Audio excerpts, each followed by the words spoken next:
नमस्कार। तो आप देख रहे हैं इंसाफ भारत मीडिया। मैं हूं आपका अपना दोस्त पत्रकार नीरज कुमार गुप्ता। तो आज देव में हो रही विकास के बजट ब्यूरो पर बातचीत की गई, जिसमें बताया गया कि देव में कितनी लागत राशि आई है और कितना खर्चा हुआ है।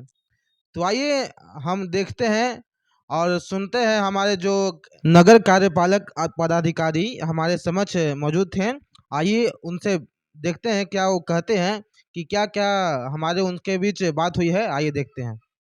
ये नगर देव नगर पंचायत का बजट कितना सर आगामी बता। 2024-25 के लिए हम लोग अनुमानित जो बजट होता है वो 29,58,86,719 का है। अनुमानित व्यय मेरा 27,14,17,000 है। इस प्रकार यह 2,44,69,719 रुपया लाभ का बजट है। इस बजट में विभिन्न मद में प्रावधान किया गया है, जैसे कि हम सम्राट अशोक भवन बनाने के लिए, कार्यालय भवन बनाने के लिए, ये आपको शौचालय अगर हमको बनाने की आवश्यकता होगी तो शौचालय के लिए हम विभिन्न सड़क और नालियाँ का भी इसमें प्रावधान किया गया है। और भी जो विकासोन्मुखी कार्य है उसके लिए सब इस बजट में प्रावधान किया गया है। क्या लगता है सर, इस बाजार से देव का विकास होगा? हम लोग तो पूरी तरह से आशा लेके चलते हैं कि देव एक ऐतिहासिक स्थल है, सभी लोगों का इससे आस्था से जुड़ा है और यहाँ पर निरंतर विकास होता रहे। हम लोग इसी आशा के साथ काम करेंगे। क्या शुभ नाम है सर आपका? मनोज कुमार, कार्यपालक पदाधिकारी, नगर पंचायत देव। सर यहाँ 20 लाख की भीड़ लगती है, देव छठ कार्तिक मेला हो चाहे चैत मेला, और यहाँ पर शौचालय मात्र 2 देव में। तो सर इसे यहाँ पर संभव हो सकेगा सर? शौचालय पूर्व में एक था, जैसा कि तालाब पर ही था, लेकिन पर्यटन विभाग के द्वारा कुछ विकसित करने के उद्देश्य से उस शौचालय को तोड़ा गया है। आगे हम लोग देखते हैं कि और हम लोग इसमें शौचालय कहाँ व्यवस्था कर सकते हैं। सार्वजनिक शौचालय होगा सर? अभी तो कार्यरत सार्वजनिक शौचालय एक है। कितने होना चाहिए? SBM से कितने होना चाहिए, ये तो आवश्यकता के अनुकूल जो है। 20 लाख की भीड़ लगती है सर, एक शौचालय। तब वो 20 लाख की भीड़ लगती है तो उसमें PhD के द्वारा और अच्छी संख्या में अस्थायी शौचालय का, पेयजल का इत्यादि की व्यवस्था की जाती है। वित्तीय वर्ष 22-23 मार्च दिसंबर के वार्षिक आगे अगले वर्ष इससे नहीं तैयार हम लोग किए हैं। अब प्रस्तावित बजट में आएगा 24-25 के प्रस्तावित बजट में अनुमानित प्रारंभिक शेष 1,20,00,000 आगामी वित्तीय वर्ष 24-25 में 28,39,00,000 अनुमानित आय उत्पन्न किया गया है।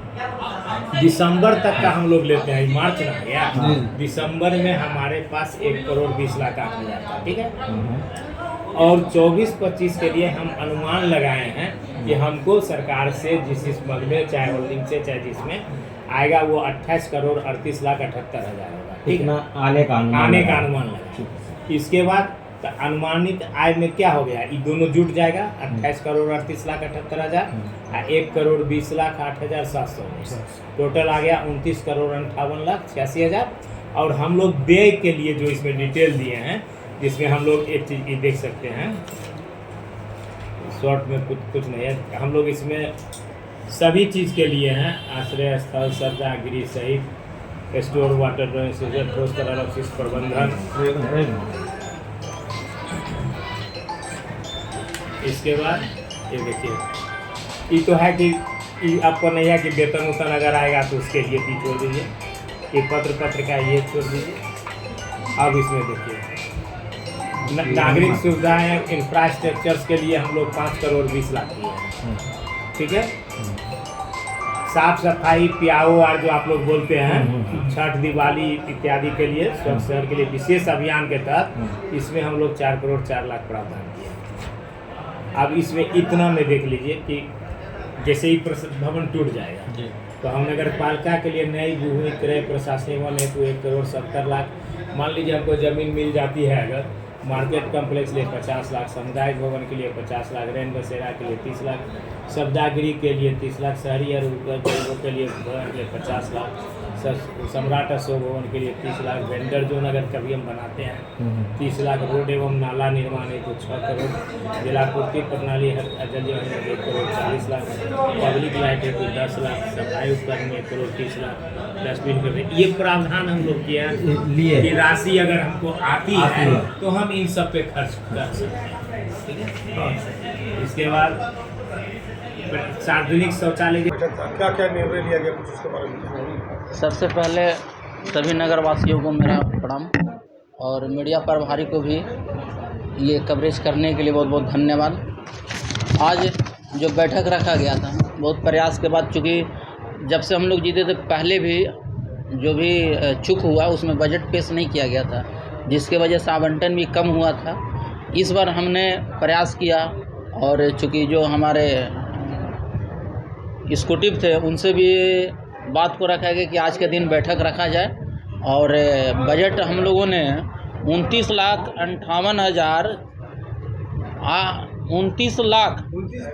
करोड़ 58,08,679 रुपया का बजट बनाया गया, जिसमें हम लोगों ने व्यय किया 27 करोड़ 14,17,000।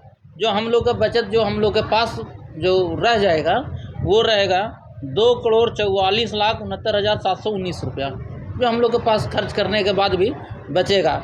इसमें हम लोगों ने इनकम का स्रोत दिखाया है, होल्डिंग का, नक्शा का, फिर आपका ट्रेड लाइसेंस का, बिजनेस का, जो फुटपाथी दुकानदार है उनका हो गया, नल जल का, ये टैक्स उपार्जन का हम लोगों ने दिखाया है। और उसमें जो हम लोगों ने जो पैसा आएगा बजट का उसमें खर्च होगा। प्रशासनिक भवन जो है, जो हम लोग के पास तो अभी कार्यालय है नहीं जो सुचारू रूप से चलाए, अभी तो कैसे कैसे मैनेज करके ये चलाया जा रहा है।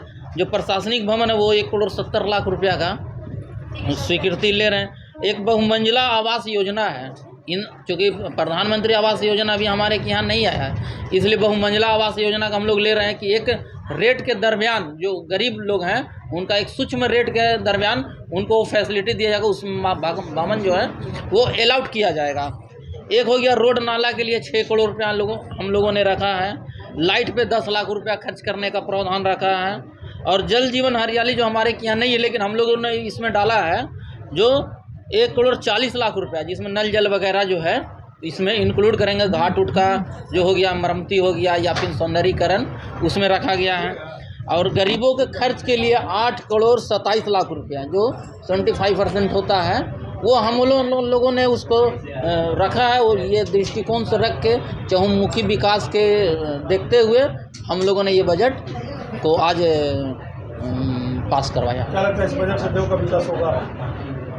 देखिए, पूर्ण रूप से तो नहीं कर सकते, लेकिन ये बजट से जो है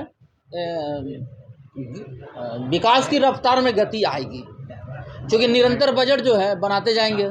और अभी नया नगर पंचायत बना, इस वजह से थोड़ी सी परेशानी आ रही है, लेकिन आप सबों का बहुत बहुत धन्यवाद जिन्होंने धैर्य भी रखा और बीच बीच में मार्गदर्शक के रूप में हम लोगों को से राय भी लिया और सलाह भी दी है, इसके लिए बहुत बहुत धन्यवाद। अभी सफाई करनी देव नगर पंचायत में विकास को लेकर क्या कुछ किया जा रहा है जी? का विकास हो रहा है उसके बारे में बताइए। देखिए, सबसे पहले तो आप तमाम मीडिया बंधु को और इस चैनल के माध्यम से तमाम नगरवासियों को मेरा सादर प्रणाम। जैसा कि हमने और हमारी यहाँ पे जितने भी नगर पंचायत के पार्षद महोदय हैं, अध्यक्ष, उपाध्यक्ष, हम लोग शपथ ग्रहण लेने के साथ एक कसम खाए थे कि देव नगर पंचायत में कहीं भी अनियमितता ना हो और कहीं भी भ्रष्टाचार का भेंट ना चढ़े और एकदम एक एक जनता के एक पैसे का हिसाब मिलेगा। उसी उद्देश्य से हमने यहाँ पे काम शुरू किया था। काम तो धरातल पे होती गई, लेकिन सरकार के पैसों का और जनता के पैसों का यहाँ पे गलत तरीके से अनियमितता देखी जा रही है, जिसका विरोध मैंने कई बार किया और मजबूरन आज मुझे मीडिया के सामने प्रेस कॉन्फ्रेंस करना पड़ा।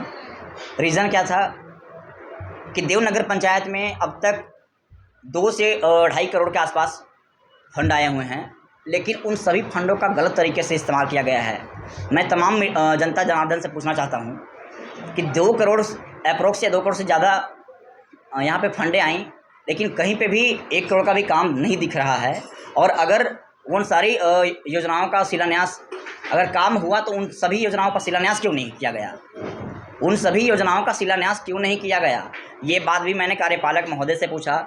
जिस एजेंसी के नाम पर, जिस जेई के नाम पर वो काम अलॉटमेंट किया जाता है, मैं आपको बता दूं कि डिपार्टमेंटल और विभागीय काम जेई के नाम पर अलॉटमेंट किया जाता है। तो हमारे यहाँ 2 जेई कार्यरत हैं, एक लौकुश जी और एक संतोष जेई। इन दोनों की योजनाओं को देखते हुए जितने भी यहाँ देव में अभी तक कामें हुई हैं, उनमें किसी भी योजनाओं का अभी तक शिलान्यास नहीं किया गया है। और मैं बार बार ये आग्रह करता था कि जैसे में आप देख लीजिए कि 1 नंबर वार्ड में अभी तक काम हुई हैं, तिलौता बीघा गाँव में नाली गली का हुआ है, 2 नंबर वार्ड में हुआ है, नाली गली का हुआ है, 6 नंबर वार्ड हुआ है, 7 नंबर वार्ड में हुआ है। और छठ में आए दिन पर यहाँ पे साल में 2 बार छठ पूजा मनाया जाता है। उस छठ पूजा में यहाँ पे लाखों रुपए का काम होता है। जैसे अभी इस बीते हुए जो छठ हुआ, कार्तिक छठ पूजा 2023, उसमें तकरीबन 40 से 50 लाख रुपए का काम हुआ। लेकिन क्या वो काम हुआ तो सिर्फ मेला को देखते ही हुआ, श्रद्धालुओं की सुविधा के लिए हुआ ही हुआ, लेकिन कहीं ना कहीं नगर पंचायत का भी वो पैसा है। और मैंने बार बार आग्रह भी किया कि देव नगर पंचायत में जो भी कामें हुई, उन सभी कामों पर एक शिलान्यास पट होना चाहिए, जिन पर अध्यक्ष, उपाध्यक्ष और माननीय पार्षद महोदय का नामकरण होता है। इसके पूर्व में भी यहाँ पे 16 पेयजल लगाए गए थे। उस 16 पेयजल में भी अभी तक नगर पंचायत में किसी पर भी शिलान्यास नहीं किया गया और उसका भी बिल भुगतान कर लिया गया। जहाँ तक मुझे जानकारी है और मैंने भी पढ़ा है कि बिना शिलान्यास का बिल भुगतान नहीं होता है। उपाध्याय जी, यहाँ पर हम टोकना चाहते हैं आपसे, जी पूछना चाहते हैं आपसे कि कार्तिक मेला का जब बजट हुआ 50 लाख खर्चा हुआ है और अभी तक आपने कार्तिक से अभी 6 महीना बीतने जा रहा है, तो आपने FIR थाना क्यों नहीं करवाया? जी देखिए, जब तक इसकी जानकारी हम पूरे तरीके से नहीं ले लें, बिल भुगतान तो अभी जल्दी में हुआ है। आपको मैं बता देना चाहता हूँ कि बिल भुगतान अभी जल्दी में हुआ है और इसकी जानकारी मुझे 10-15 दिन पूर्व मिली है। और जब तक कि उसके बारे में गहन जांच नहीं कर लूँ, तब तक मैं किसी भी योजना का जांच नहीं करवा सकता हूँ। एक बात मैं और बताना चाहता हूँ, माननीय मीडिया बंधु, मैं एक बात और बताना चाहता हूँ कि जैसा कि हम सबों को ज्ञात हो कि किसी भी योजना की जानकारी नाजिर से या बड़ा बाबू से नगर पंचायत कार्यालय में तब मुझे मिलेगी जब मैं सूचना के अधिकार के तहत मैं उनसे मांगूंगा। ऐसे तो उपाध्यक्ष को सरकार कोई अधिकार दी हुई नहीं है, ये तो आप लोग सबको पता है। लेकिन मैं बार बार इससे आग्रह किया गया, लेकिन मुझे नहीं इसकी सूचना दी गई। एक बात मैं और बताना चाहता हूँ कि जो अपने आई लव देव और सूर्य मंदिर हट ऑफ देव जो बोर्ड नगर पंचायत में देखा गया है, अभी आई लव देव बोर्ड जल नहीं रहा है। इसका भी मैंने जेई से बात किया, कहते हैं कि उसका टेंडर ख़त्म हो चुका है। तो क्या मैं जनता से पूछना चाहता हूं और तमाम मीडिया बंधु से पूछना चाहता हूं कि ये जो बोर्डें दिख रही हैं आप लोगों को, ये कितने का हो सकता है? मुझे जहां तक जानकारी है कि मैं जब इस पर इसका ब्यौरा मांगा कि बताइए कि इसमें कितना लागत लगी है, कितना खर्च पड़ा है, तो बार बार हमको ये टाल के बता दिया जाता है कि हम अभी नहीं बता सकते हैं, अभी नहीं बता सकते। लेकिन कुछ दिन पूर्व हमको जानकारी मिला है कि शायद 7 से, अभी मैं कंफर्म नहीं हूँ, लेकिन मुझे जानकारी मिली कि 7 से 7.5 लाख का उसमें बिल भुगतान किया गया है। जी नहीं, दोनों बोर्ड का, शायद दोनों बोर्ड का। और यहाँ पे जो अभी 150 की 300 लाइटें लगी हुई हैं नगर पंचायत में, उसमें लगभग शायद 7.5 लाख या 15 लाख, ये भी मैं कंफर्म, क्योंकि मैं अभी बड़ा बाबू से मांगा हूँ कि मुझे सारा ब्यौरा चाहिए कि 1 साल में कितना का काम हुआ है और कितना का किस किस मद में काम हुआ है। सारा ब्यौरा मुझे मिल जाने के बाद ही मैं क्लियर करूँगा। मैं एक बार और बताना चाहता हूँ कि नगर पंचायत ऑफिस में जो अभी 2 AC लगे हुए हैं और जो भी वायरिंग हुई हैं, इसके नाम पर भी 7,35,000 रुपये निकाला गया है। ये सारा कुछ जेई के नाम पर अलॉटमेंट होता है। और मैं एक बात और बताना चाहता हूँ कि कहीं ना कहीं हमारे देव की जनता का पैसा और हमारे देव के विकास का पैसा गलत तरीके से निकाला जा रहा है। इसका मैं विरोध पिछले बार से भी करते आ रहा हूँ और मैंने कई बार कहा कि नगर पंचायत में जो भी काम हुई हैं, उन सभी कामों का शिलान्यास होना चाहिए, ताकि जनता के हित में दिखे कि हमारे इस सड़क में कितनी प्राक्कलन राशि लगी हुई है। जनता के हित का पैसा जनता में लगना चाहिए, ये मैं दावे ठोक कर कहता हूँ। और मैं भी जनता से ये वादा करके चुनाव जीता था। जैसा कि आप सबको पता है कि मैं पूरे बिहार में सबसे कम उम्र का उपाध्यक्ष हूँ और मैं जनता के विश्वास से, जनता के ने एक युवा पर भरोसा जताया कि जनता हमारे एक पैसे का हिसाब उपाध्यक्ष देगी। इसलिए उपाध्यक्ष को इन्होंने उपाध्यक्ष का कुर्सी दिया और गोलू गुप्ता को अपने नगर उपाध्यक्ष के रूप में देखा। तो कहीं ना कहीं ये घोर भ्रष्टाचार या अनियमितता देखी जा रही है और मैं कतई बर्दाश्त नहीं करूंगा, क्योंकि जहां तक जानकारी है कि नगर पंचायत में जेई क्या होते हैं, जो भी होगा तो नगर पंचायत से होगा। हमारा पैसा है, हमारे देव का पैसा है, और इसमें मैं किसी को भी 1 रुपया संलिप्तता नहीं करने दूंगा, और इसमें किसी भी तरह का 1 रुपया का बंदरबाट नहीं होगा। और अभी जो भी योजनाएं हुए हैं, मैं अभी बड़ा बाबू से बात किया और कार्यपालक महोदय से भी बात किया। पहली बात तो कार्यपालक महोदय हमारा फ़ोन तक नहीं उठाते हैं। अब वो पता नहीं बार बार पे कहते हैं कि हम एडीएम हैं, हम एडीएम हैं। ठीक है भाई, आप एडीएम हैं, जब होंगे तब ना। अभी तो हमारे कार्यपालक पदाधिकारी हैं और हम एक आम नागरिक नहीं कि आप हमारा फ़ोन नहीं उठाते हैं। दूसरी बात है कि जेई जो है, संतोष जेई, मैंने उनको भी बोला था कि आप आइए, देव का कुछ योजना है उनको देखना है। ये हम वादा भी किए कि हम कल आ रहे हैं सर, लेकिन फिर भी नहीं आए। दूसरे दिन भी बोले मैं आ रहा हूँ, नहीं आए। और आज कार्यपालक महोदय के सामने जब फ़ोन लगाया गया तो वो क्या बोलते हैं कि हमको उपाध्यक्ष जी फ़ोन नहीं किए हैं। बताइए, तो ये कहीं ना कहीं उपाध्यक्ष के साथ में बहुत गलत हो रहा है। और मैं ये दावे के साथ कह सकता हूँ कि ये सिर्फ देवनगर का ही उपाध्यक्ष को नहीं, पूरे बिहार के तमाम उपाध्यक्ष के साथ में किया जा रहा है। और सरकार, ठीक है, सरकार अपनी हम लोग को अधिकार दे या ना दे, लेकिन जनता के हित में मैं हमेशा लड़ूंगा और हमेशा आवाज़ उठाऊंगा। और इसी के साथ मैं आप लोगों को एक बात और बताना चाहता हूं कि अभी मैं उनसे पूरे 1 साल का कितना हमारे यहाँ फंड आया और कितना किस किस मद में खर्च हुई है, सारा ब्यौरा मांगा हूँ। 2 दिन में ब्यौरा मुझे मिल जाएगी। उसके बाद मैं सारी योजनाओं का जांच करवाऊंगा और उसके बाद ही मैं बताऊंगा कि किस किस योजना में कितना लागत हुआ है। मैं फिर से आपको उसके बाद मिलूंगा, और इसके बाद कोई और सवाल होता पूछ सकते हैं। चलिए, बहुत बहुत धन्यवाद।